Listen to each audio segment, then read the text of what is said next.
મોદીના 10 વર્ષના શાસનમાં રૂપિયો 57% તૂટ્યો। વિજય માલ્યાના રૂપિયા 6,000 કરોડના દેવા સામે રૂપિયા 14,131 કરોડની વસૂલાત।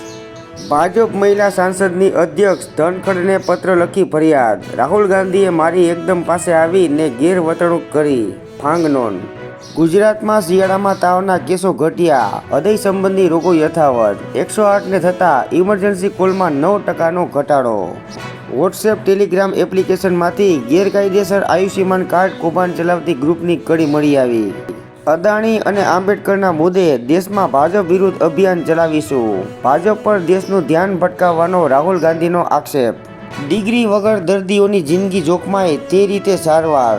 મોરબીમાં નકલી તબીબોનો રાફડો, વધુ 2 મુન્નાભાઈ MBBS ઝડપાયા। પાકિસ્તાનમાં આઈટી રિટર્ન ન ભર્યું હોય તો બેંક ખાતા બંધ કરાશે।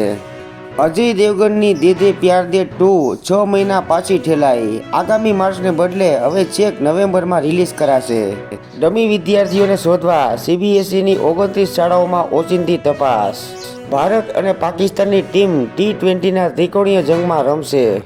દિલ્હી પુણે ફ્લાઇટ 30,000 ફૂટ હવામાં હતી ત્યારે મુસાફરને હાર્ટ એટેક આવતા અમદાવાદમાં ઇમરજન્સી લેન્ડિંગ। આયાતી સોપારી નિકાસ કરવાને બદલે દેશમાં વેચી રૂપિયા 550 કરોડની કરચોરી। ગરીબ અને મધ્યમ વર્ગના મ્યુનિસિપલ સ્કૂલના 1.70 લાખ બાળકોને સૌપ્રથમ વખત બૂટ મોજા આપવા નિર્ણય।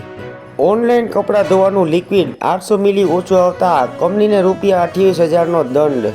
ડોલર સામે રૂપિયાનો ઐતિહાસિક ધબડકો, 85નું લેવલ પણ ગુમાવ્યું। 7 આધુનિક મશીનો મંજૂર થયા છતાં ઇન્ટરનેશનલ એરપોર્ટ પર માત્ર 2 જ સ્ક્રીનિંગ મશીન લાગ્યા। મુંબઈમાં ફૂલ ગુલાબી ઠંડી સાથે ભેજનું પ્રમાણ પણ વધ્યું। મુંબઈમાં NTAનો આગામી શૈક્ષણિક વર્ષથી કડક કાયદો, પરીક્ષામાં કોપી કરતા પકડનારા વિદ્યાર્થી સામે ફોજદારી ગુનો નોંધાશે। PGVCL દ્વારા વીજ કર્મીઓની સેફટીની જાગૃતિ માટે સલામતી સપ્તાહ। ચાલુ વર્ષે ફરજ દરમિયાન 5 વીજ કર્મચારી અકસ્માતનો ભોગ બન્યા। મુસાફરોના માટે જોખમ, જૂના વાહનો મોતના સામાન સમાન। ગુજરાતમાં 13 લાખ વાહનો બિસ્માર અવસ્થામાં માર્ગો પર દોડી રહ્યા છે।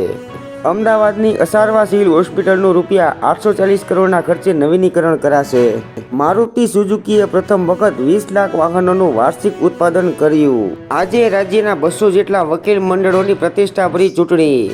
વકીલ મતદારોને આકર્ષવા ડિપ્લોમસી, ગ્રુપ મિટિંગો અને સોશિયલ મીડિયા પર છેલ્લી ઘડીના પ્રયાસો। ભાવનગરમાં પ્રતિબંધિત પ્લાસ્ટિકનો ઉપયોગ કરતા 65 આસામી ઝડપાયા। મહાનગરપાલિકાની કાર્યવાહી વચ્ચે પ્રતિબંધિત પ્લાસ્ટિકનો ઉપયોગ યથાવત। સરદાર પટેલ રિંગ રોડ વટવા પાસેની ઘટના, રૂપિયા 3.60 કરોડના 12 કિલો હાઇબ્રિડ ગાંજા સાથે યુવકની ધરપકડ કરાઈ।